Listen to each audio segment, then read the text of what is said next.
성도님들, 지난 3일간 평안하셨습니까?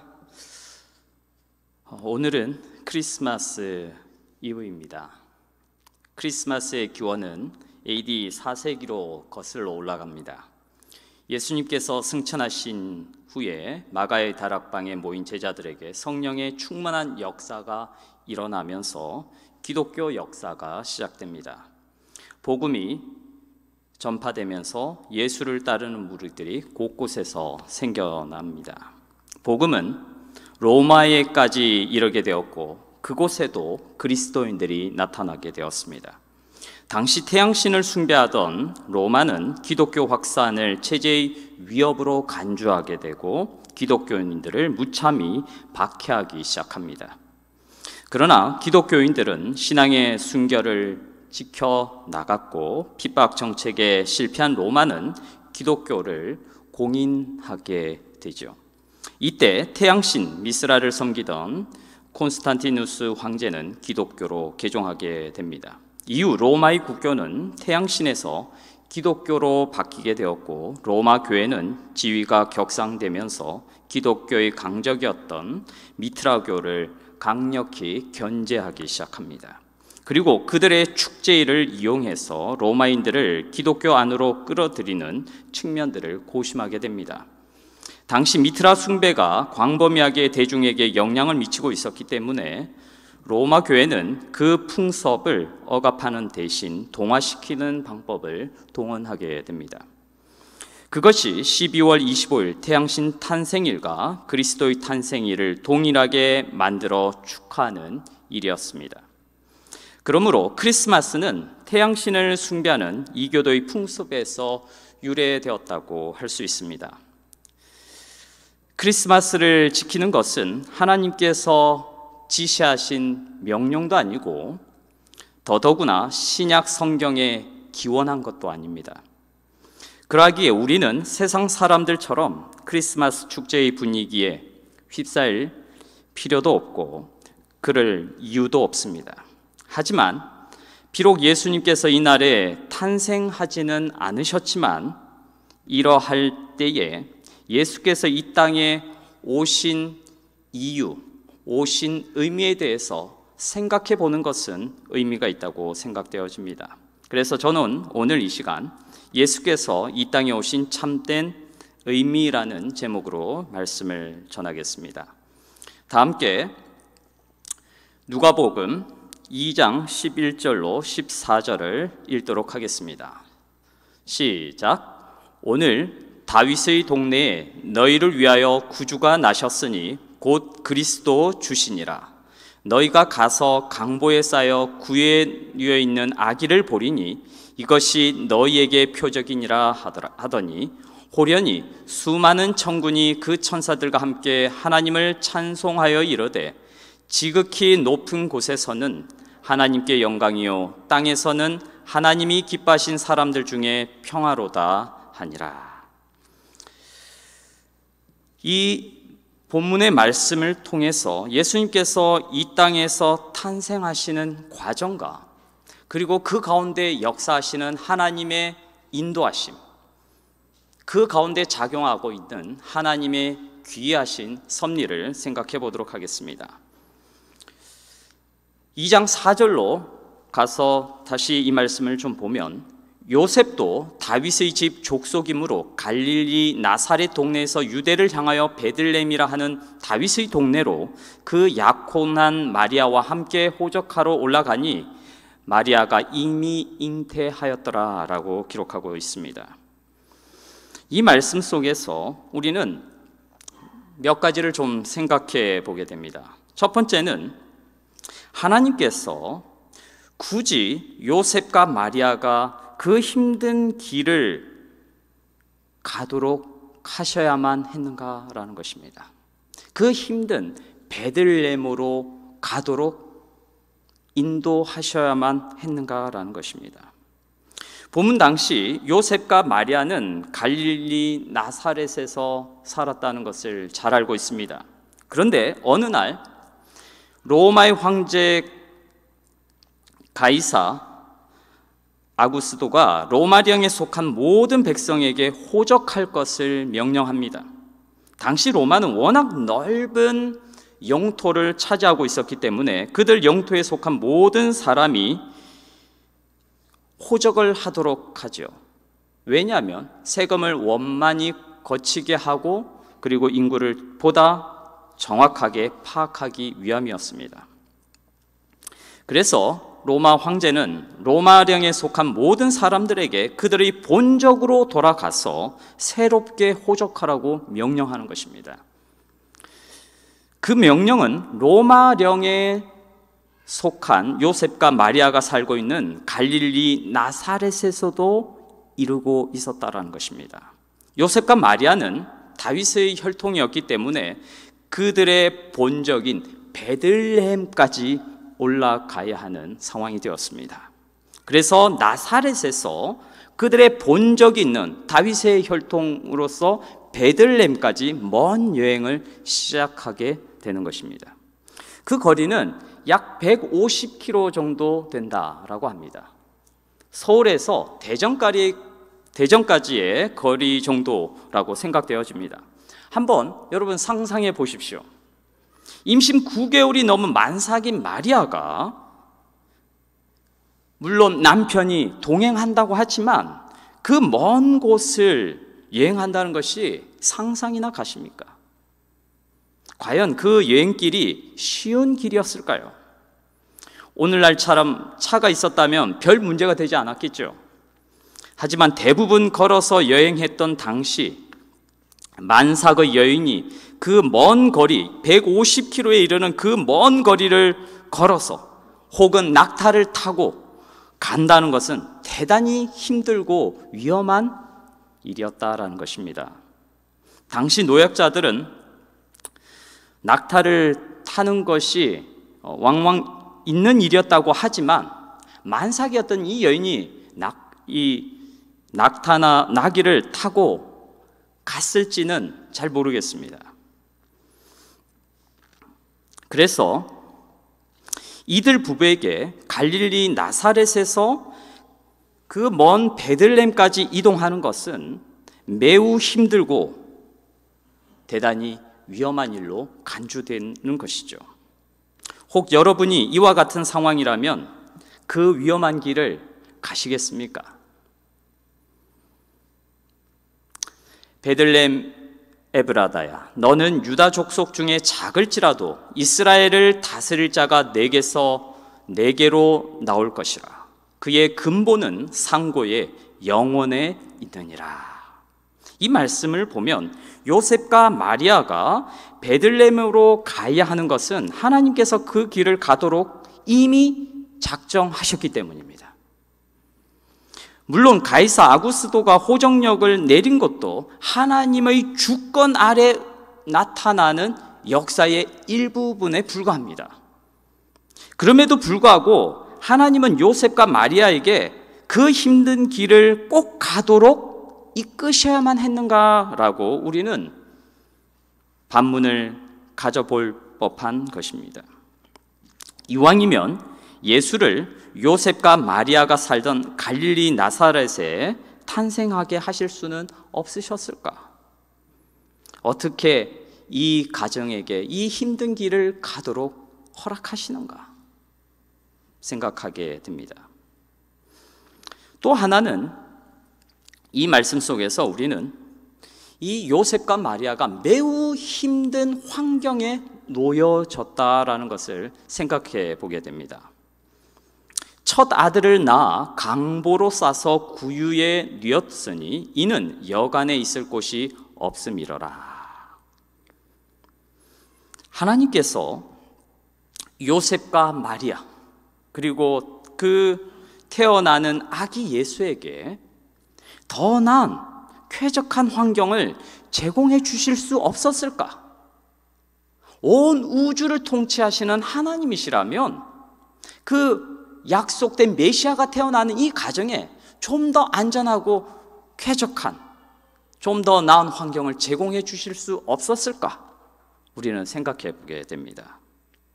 마침내 요셉과 마리아는 그 힘들고 위험한 여정을 나사렛에서 베들레헴까지 150km 이르는 길을 걸어서 들어가게 됩니다. 왕가의 후손이 사는 성에 왔으나 요셉과 마리아를 알아보거나 존재하는 사람은 없다.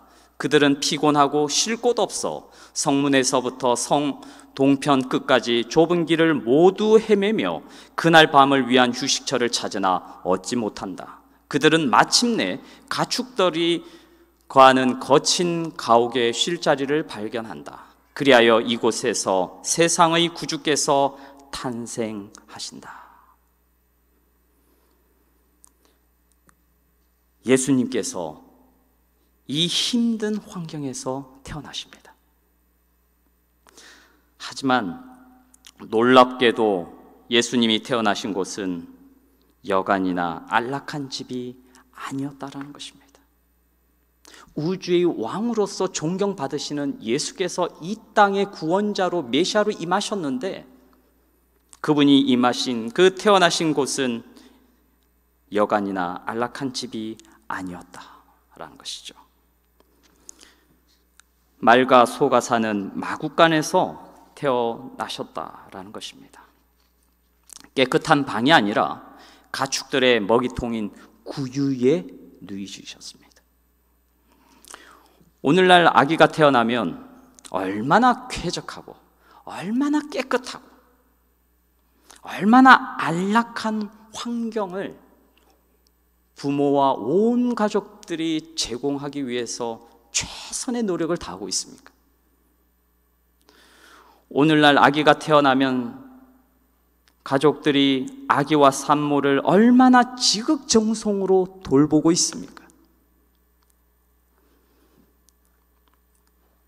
태어난 예수를, 출산한 아내를 그렇게 돌봐주지 못하는 요셉의 마음은 얼마나 아팠을까?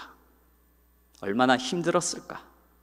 오늘날의 관점에서 한번 상상해 보기도 합니다. 과연 하나님은 이 메시아가 태어나는 이 가정에, 온 이 인류의 구원자로 태어나시는 요셉의 가정에 좀 더 깨끗하고 좀 더 안락한 환경을 제공해 주실 수는 없으셨을까 질문해 보게 되는 것이죠. 또 하나는 이 가정에 닥친 생명의 위협을 생각해 보게 됩니다. 그들이 떠난 후에 주의 사자가 요셉에게 현몽하여 이르되 헤롯이 아기를 찾아 죽이려 하니 일어나 아기와 그의 어머니를 데리고 애굽으로 피하여 내가 내게 이르기까지 거기 있으라 하시니. 이제 겨우 위급한 상황을 추스르는가 했더니 하나님께서 뭐라고 명령하고 계십니까? 다시 일어나 그 아기를 데리고 먼 애굽으로 속히 떠나라 라는 것입니다. 겨우 상황을 추스렸더니, 이 힘든 환경을 추스렸더니, 그 힘든 길을 걸어왔더니 이제는 그 태어난 아기를 데리고 또 어디로요? 먼 애굽으로 떠나라고 명령하십니다. 나사렛에서 베들레헴까지 어떻게 왔는데, 베들레헴에서 온갖 푸대접을 받으면서 어떻게 이 아기 예수를 낳았는데 이제는 또 일어나 그 더 힘들고 험한 애굽으로 떠나라고 명령하고 계십니다. 더구나 이제는 식구가 늘어 아기 예수를 데리고 가야 하는 상황이지요. 물론 그들이 속히 떠나야 하는 이유는 분명했습니다. 성경은 헤롯이 아기 예수를 죽이려고 하기 때문이다 라고 이야기하고 있습니다. 그러나 하나님께서 아기 예수가 베들레헴에서 헤롯을 피하게 선제적으로 조치를 취하실 수는 없으셨는가? 라고 생각해 보게 되는 것입니다. 우리는 이 구절들을 통해서 하나님께서 그의 아들 예수를 인도하시는 길, 역사, 섭리를 보게 됩니다. 그것은 예수님께서 이 땅에 태어나시는 과정은, 그 길은 결코 쉬운 길이 아니었구나라는 것을 보게 됩니다. 그리고 그 길은 편하고 안락한 길이 아니었구나라는 것을 보게 되고요. 그리고 예수님께서 이 땅에 태어나셔서 가는 그 길은 힘들고 고통스러운 길이구나라는 것을 생각해 보게 됩니다. 그렇다면 오늘 우리의 삶은 어떻습니까? 많은 사람들은 좀 더 쉬운 길을 가고자 하지 않습니까? 많은 사람들은 좀 더 편안하고 좀 더 안락한 길을 가기를 원하지 않습니까? 이미 우리는 최첨단 시대에 들어와 있습니다. 사물 인터넷 시대에서 모든 기계들이 인터넷에 연결되어서 버튼 하나로 모든 것을 작동시킬 수 있는 정말 예전에 상상하기 어려웠던 최첨단의 시대에 이미 우리는 들어와 있습니다.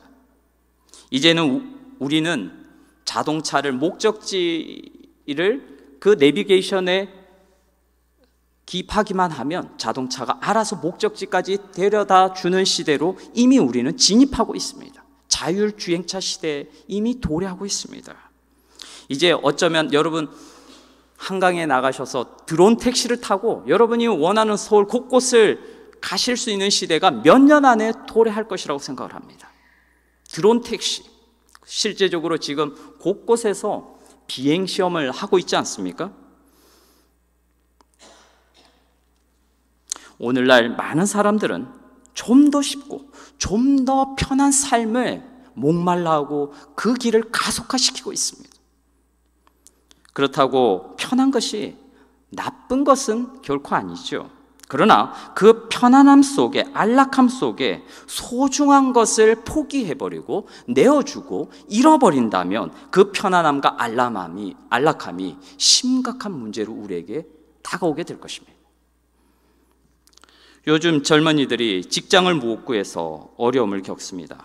반면 어떤 회사나 공장은 일할 사람을 못 구해서 어려움을 겪습니다. 그래서 외국에서 이주 노동자들을 데리고 들어오고 있는데 지금 우리나라가 이주 노동자가 150만에 이르고 있고 2030년이 되면 200만을 초과할 것이라는 예상이 나오고 있습니다. 이제는 한국 경제에 있어서 이주 노동자 없이는 이 경제 구조를 지탱할 방법이 없다라는 것이 진단이죠. 자, 젊은이들이 일할 곳을 찾지 못하고 있는데 어떤 공장과 회사들은 일할 사람을 찾지 못해서 외국에 나가서 일할 사람들을 데리고 들어오고 있습니다. 일자리를 구하는 사람은 좀 더 편한 일을 찾게 되고 일을 맡기려는 사람은 좀 더 힘든 일을 맡기려고 하다 보니 취업에 심각한 불균형이 한국 사회 곳곳에서 나타나고 있습니다.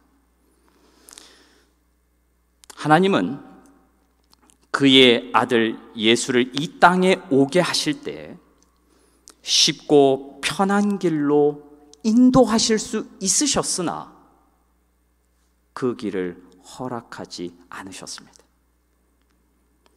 여러분은 하나님이 여러분 자신을 어떤 길로 인도해 주기를 원하십니까? 하나님께서 우리를 편하고 쉬운 길로만 인도하실까요? 우리가 믿는 하늘 아버지는 어떤 분이십니까? 그분은 결코 실수함이 없으신 분이시죠.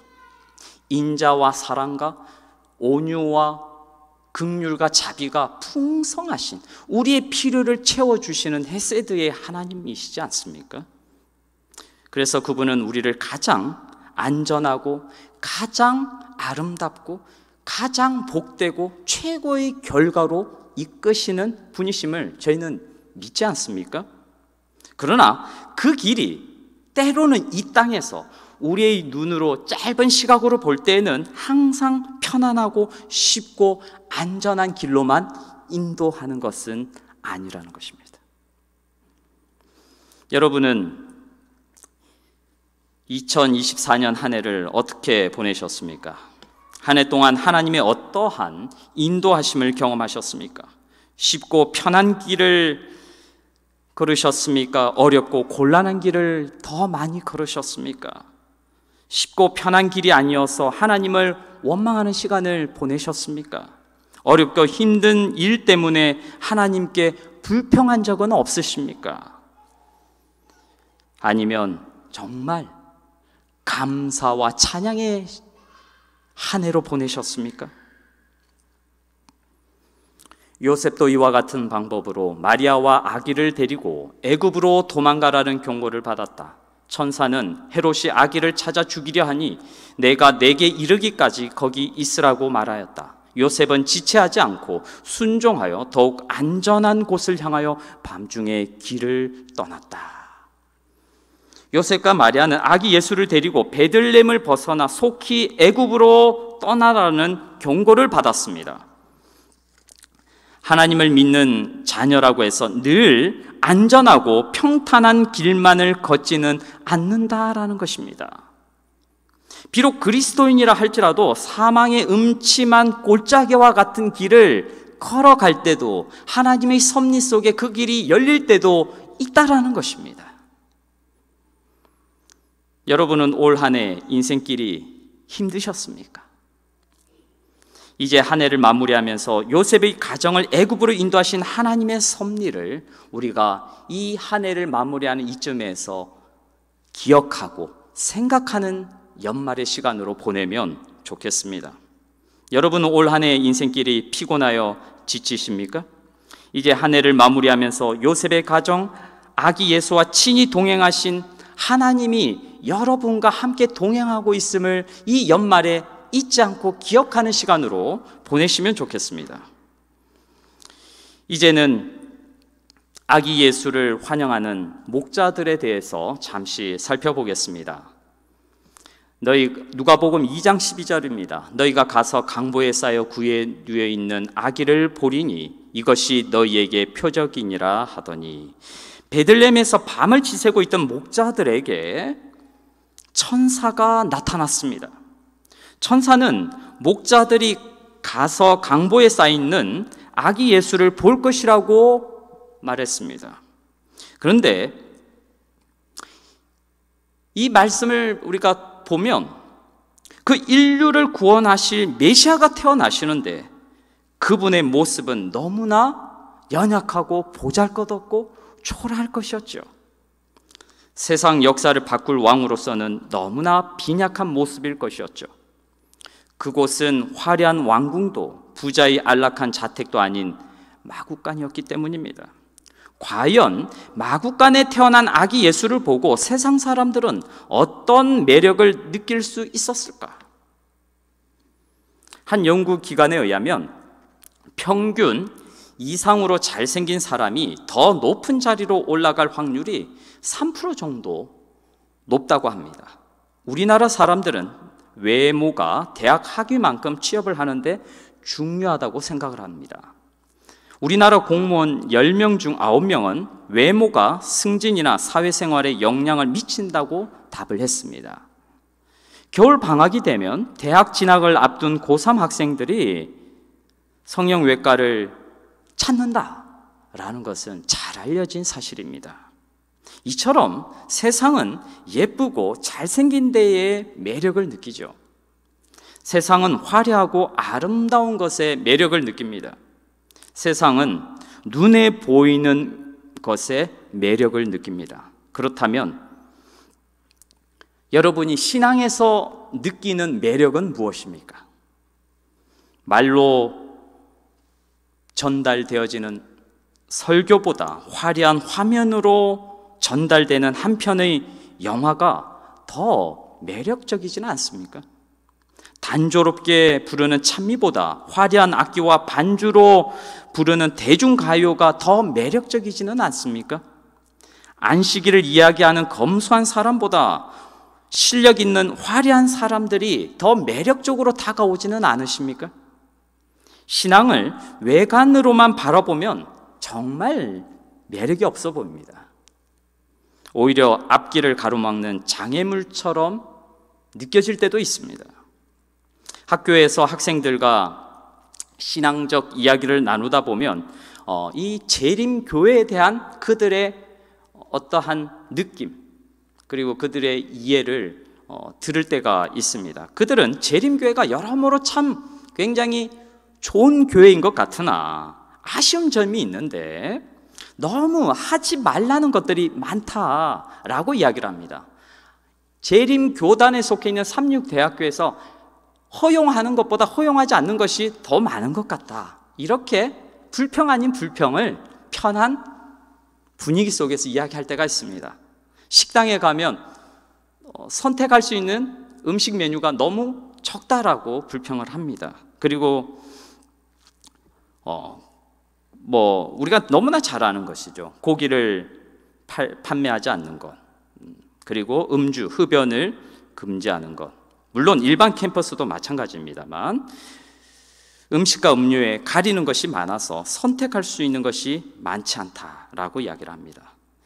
또한 학교 축제나 캠퍼스 활동이 그래서 활기가 떨어진다라고 이야기를 하곤 합니다. 어떠한 학생은 저에게 목사님은 술도 안 하고 담배도 안 하고 음식도 굉장히 많이 가려서 드시는 것 같은데 그러면 인생은 무슨 재미로 사십니까? 단도직입적으로 묻는 학생들도 나타납니다. 그런데 이것은 너희가 이렇게 하지 말고 이러한 것은 먹지 말고 이러이러한 행동은 하지 말라고 하신 그 하나님의 사랑의 당부의 말씀을 깨달지 못한 것에서 비롯되는 오해이죠. 하나님께서 그렇게 당부의 말씀을 하신 것은 우리가 그렇게 해서 더 건강하고 더 행복하고 더 맑은 정신으로 이 땅에서 살아가기를 바라시는 마음에서 그와 같은 말씀을 하고 계시지 않습니까? 그런데 그 하나님의 그렇게 말씀하시는 그분의 마음을 우리가 깨닫지 못하면 하지 말라고 하는 그러한 제한 사항들은 대단히 신앙은 갑갑하고 재미없고 매력 없는 것으로 치부되게 하는 것이죠. 예수께서 이 땅에 초라하게 오신 그 의미를 깨닫지 못하면 신앙은 그저 가난과 고난만 있는 것처럼 보입니다. 베들레헴에 이르렀을 때 그들은 새로 탄생하신 왕을 보호하기 위하여 정렬한 왕의 근위병을 찾아볼 수 없었다. 세상의 귀인은 한 사람도 그곳에 없었다. 예수님은 구유 안에 눕혀 있었다. 교육받지 못한 부모가 그분을 지키는 유일한 수호자였다. 예수님이 태어나신 베들레헴은 굉장히 작고 초라해서 동방 박사들이 굉장히 실망했을 그러한 동네입니다. 그런데 그곳에서 예수께서 태어나셨습니다. 이왕이면 강대국인 로마에서 태어나셨다면 훨씬 낫지 않았을까? 그러나 예수께서 이 땅에서 어떠한 삶을 사셨는지를 생각하면 이 모든 의문들은 풀리죠. 초라한 시골 마을 베들레헴에서 예수께서 태어나셨다는 것은 그분의 겸손의 정신을 가장 극적으로 잘 보여주는 장면입니다. 가난한 자로 태어나셨기 때문에 그분은 누구보다 가난한 자의 마음을 잘 이해하실 수 있었습니다. 힘없는 약자의 모습으로 사셨기 때문에 그분은 누구보다 힘없는 약자들을 잘 품으셨습니다. 그분께서 삶의 기준을 가장 낮은 자의 위치로 맞추셨기 때문에 그분에게 다가가지 못할 사람은 단 한 명도 없었어요. 머리 되시는 예수님과 연결되어 있는 교회도 마찬가지입니다. 교회의 기준은 머리 되시는 예수님의 명령에 따라, 머리 되시는 예수님의 뜻에 따라 가장 낮은 사람까지 포용할 수 있는 기준으로 내려가고 많이 내려가야 한다고 생각을 합니다. 그래서 교회는 어떤 사람도 수용할 수 없는 사람이 단 한 명도 예외적으로 나타나서는 되지 않는다라는 것입니다. 왜냐하면 교회의 머리 되시는 예수님께서 기준을 그렇게 낮추셨기 때문입니다.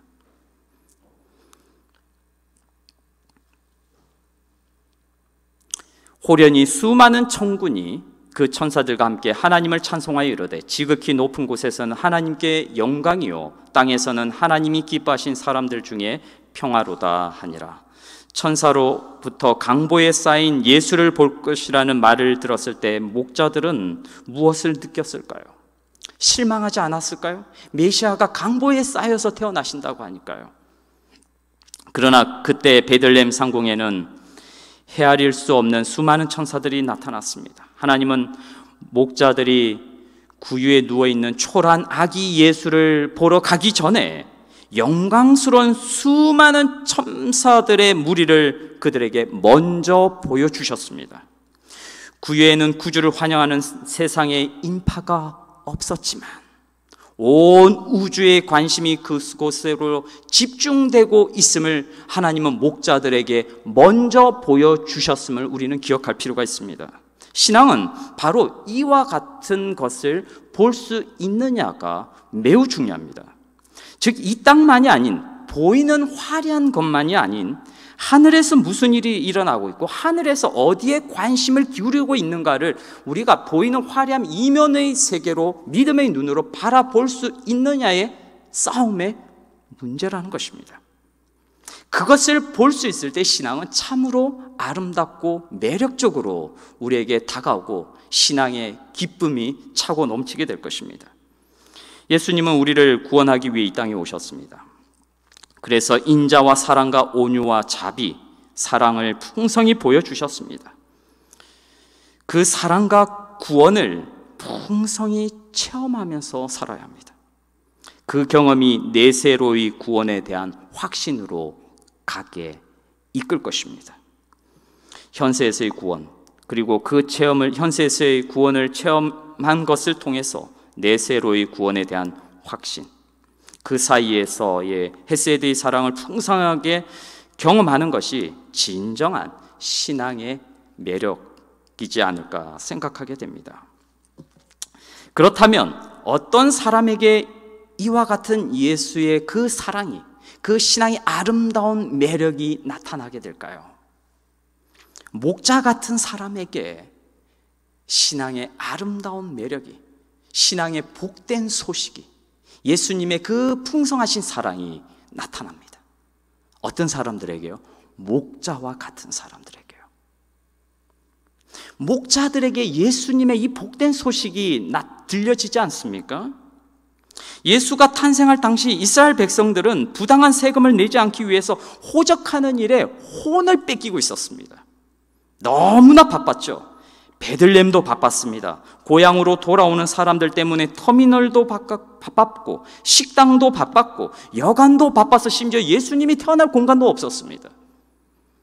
온 나라가 정신없이 바빴지만 들판의 목자들만은 그와 같지 않았다라는 것입니다. 그들은 사방이 잠든 고요한 시간에 약속된 구주에 대하여 서로 이야기하였다. 모두가 세상 돌아가는 일들로 정신없을 때, 혼이 뺏기고 있을 때, 모두가 돈 벌기로 바쁜 그때에 목자들은 이 땅에 오실 예수를 생각하고 서로 이야기하고 있었다라는 것을 우리는 주목해야 합니다. 이들에게 복된 소식이 들려졌습니다. 이들에게 구원의 소식이 들려졌습니다. 사실 그들도 바빴습니다. 종일 양을 치고 밤에는 맹수들로부터 양을 보호해야만 했습니다. 하지만 그들은 구주에 대해 생각할 시간이 없을 만큼 그 세상적 일에 몰두하지 않았습니다. 이것이 온 백성에게 미칠 그 놀라운 복음, 그 기쁜 소식, 메시아가 이 땅에 나셨다는 그 놀라운 소식이 제사장도 아니고 율법학자도 아니고 평범한 목자들에게 전해진 결정적 이유였습니다. 또한 이들이 복된 소식을 들을 수 있었던 것은 사방이 잠든 고요한 시간, 이들은 깨어 있었기 때문입니다. 다들 잠들었는데 이들은 어떻게 깨어 있을 수 있었을까? 그들이 양을 치고 있었기 때문이라는 것이죠. 양을 돌보아야 하기 때문에 그들은 잠들 수가 없었습니다. 이것은, 이 물리적 상황은 영적 상황에 그대로 대입됩니다. 재림의 그 영광스러운 날에 어떤 자들이 그 재림의 날에 참여하게 될까요? 졸지 않는 자들이 그 자리에 서게 될 것입니다. 그러면 어떤 사람들이 졸지 않을까요? 우리가 어떻게 하면 확실하게 졸지 않는 방법을 깨우칠 수 있을까요? 그것은 양을 돌보는 것입니다. 영혼의 양을 돌보는 것입니다. 그러면 우리는 결코 졸지 않을 것입니다. 왜냐하면 내 양을 돌보고 지켜야 하기 때문에 깊은 밤중에도 우리는 깨어 있을 것입니다. 물론 졸음은 올 수 있겠지만 그러나 깊은 잠으로 들어가지는 않을 것입니다. 그들에게 복된 소식이 들려온다라는 것입니다. 여러분은 이제 말씀을 마무리하면서 예수의 모습을 보면서 신앙을 따분히 여기고 사십니까? 아니면 예수를 보면서 목자들처럼 흥분하고 기뻐하며 사십니까? 이제 우리에게 베들레헴 목자들처럼 예수를 깊이 생각할 고요한 시간이, 이 연말 모두가 설레고 들뜨고 즐기는 이 크리스마스 연말의 시간, 우리는 고요한 시간으로 들어가야 한다고 생각합니다. 이제 우리에게 돌볼 영혼의 양이 있어 항상 우리가 깨어 있을 수 있도록 우리의 양이 어디에 있는지 찾아보아야 한다고 생각을 합니다. 하나님은 요셉과 마리아, 이들 아들 예수를 인도하신 섭리를 우리가 알기를 원하십니다. 하나님은 목자들에게 하늘을 보여주신 것처럼 우리에게도 하늘을 보여주기를 원하십니다. 모두가 흥분하고 들떠있는 이 크리스마스 이브 저녁에 우리는 조용히 주님 앞으로 나아가서 한 해 우리를 인도하신 그 놀라운 섭리를 생각하고 기억하고 마음에 고이 간직하는 그러한 시간으로 보내기를 바라면서 말씀을 줄입니다. 기도하시겠습니다. 하늘에 계신 하나님 아버지, 오늘 말씀을 통해 요셉의 가정을, 아기 예수를 인도하신 그 놀라운 뜻과 섭리를 다시 한번 확인할 수 있게 해주셔서 감사합니다. 요셉과 그 가정에 아기 예수에게 품으셨던 뜻과 섭리가 분명히 나타났던 것처럼 우리 가정을 위하여, 우리 각자의 삶을 위하여 품고 계신 하나님의 뜻과 섭리가 분명히 있음을 저희가 믿음의 눈으로 바라보게 하여 주시옵소서. 세상은 크리스마스와 연말로 들뜨고 분주한 시간을 보내고 있지만 저희는 조용히 주 앞에 나아가 하나님의 뜻과 섭리가 우리에게 어떻게 이 한 해 동안 나타났는지 잘 분별하는 시간으로 보내게 하여 주시고, 새로운 한 해 우리를 향한 하나님의 뜻이 무엇인지를 우리가 분별하며 기대하는 시간으로 보낼 수 있도록 인도하여 주시옵소서. 예수님 이름으로 기도합니다.